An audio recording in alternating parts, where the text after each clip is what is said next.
Assalamualaikum warahmatullahi wabarakatuh. Perkenalkan, nama saya Novi Putri Larasati, NIM 2321015. Prodi PAUD. Saya dari Fakultas Tarbiyah dan Keguruan Institut Nahdlatul Ulama INISNU Temanggung. Di sini saya akan menjelaskan tentang pendidikan anak berkebutuhan khusus dengan pengertian klasifikasinya, karakteristik, penyebab, terapi, dan model pelayanan bagi anak DKB. Apakah itu pengertian klasifikasi? Klasifikasi anak berkebutuhan khusus.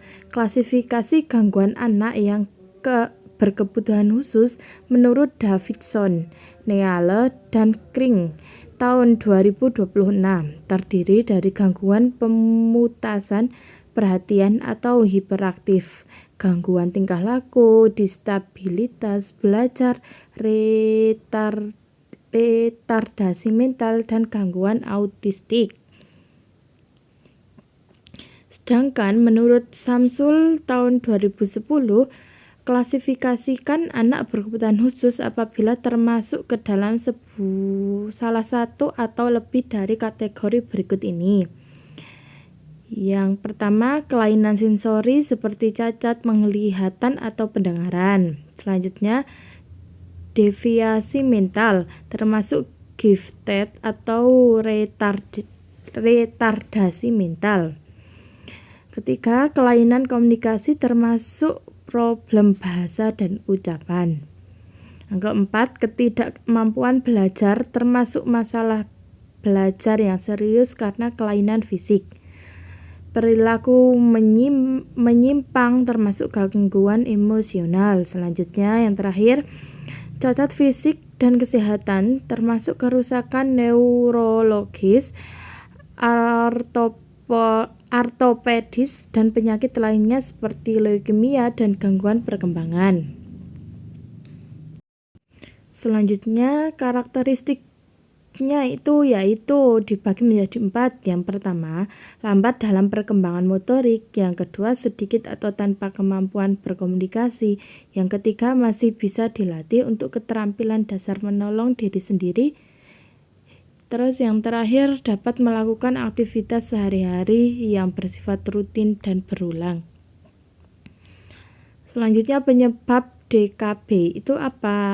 Yang pertama, terjadi pada pra-kelahiran sebelum lahir, yaitu masa anak-anak masih berada dalam kandungan telah diketahui mengalami kelainan dan keturunan.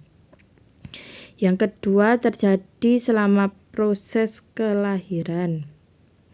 Yang ketiga, terjadi setelah proses kelahiran, yaitu masa di mana kelainan itu terjadi setelah bayi dilahirkan, artinya saat anak dalam masa perkembangan.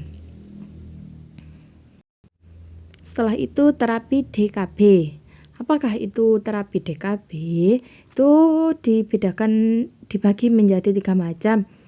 Yang pertama, CBT. CBT itu kognitif behavior terapi. Apakah itu CBT? Adalah jenis psikoterapi yang mengombinasikan terapi perilaku dan terapi kognitif. Itu maksudnya dokter spesialis kejiwaan dan fakultas kedokteran mengatakan bahwa orang yang memiliki ketergantungan terhadap sesuatu sudah memiliki pola pikir tertentu. Terus selanjutnya yang kedua, motivation interview atau MI. Itu adalah dilansir dari Psikologi Today. MI adalah metodologi konseling untuk membantu seseorang menyelesaikan permasalahan yang bertentangan dan rasa tak aman atau insecurity.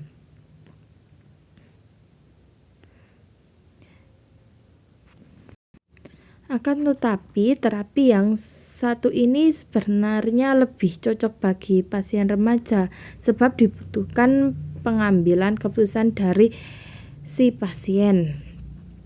Yang ketiga, terapi perilaku. Perilaku ini dilakukan dengan mengubah lingkungan si pasien. Itu maksudnya misalnya demi menimalikan si kecil menghabiskan banyak waktu di dalam kamarnya untuk bermain game atau bermain sendirian di dalam ruangan bisa semakin meningkatkan kecanduan. Selanjutnya, model pelayanan anak DKB. Yang pertama, sekolah luar biasa atau SLB. Bentuk sekolah luar biasa merupakan bentuk sekolah yang paling tua. Bentuk SLB merupakan bentuk unit pendidikan. Artinya, penyelenggaraan sekolah mulai dari tingkat persiapan sampai dengan tingkat kelanjutan diselenggarakan dalam satu unit sekolah dengan satu kepala sekolah. Yang kedua, kelas jauh atau kelas kunjung. Kelas jauh atau kelas kunjung adalah lembaga yang disediakan untuk memberi pelayanan pendidikan bagi anak kebutuhan khusus yang tinggal jauh dari SLB atau SDLB. Oke, thank you. Cukup sekian dari saya penjelasan. Apabila ada kekurangan atau kesalahan, saya mohon maaf. Saya akhiri. Wassalamualaikum warahmatullahi wabarakatuh.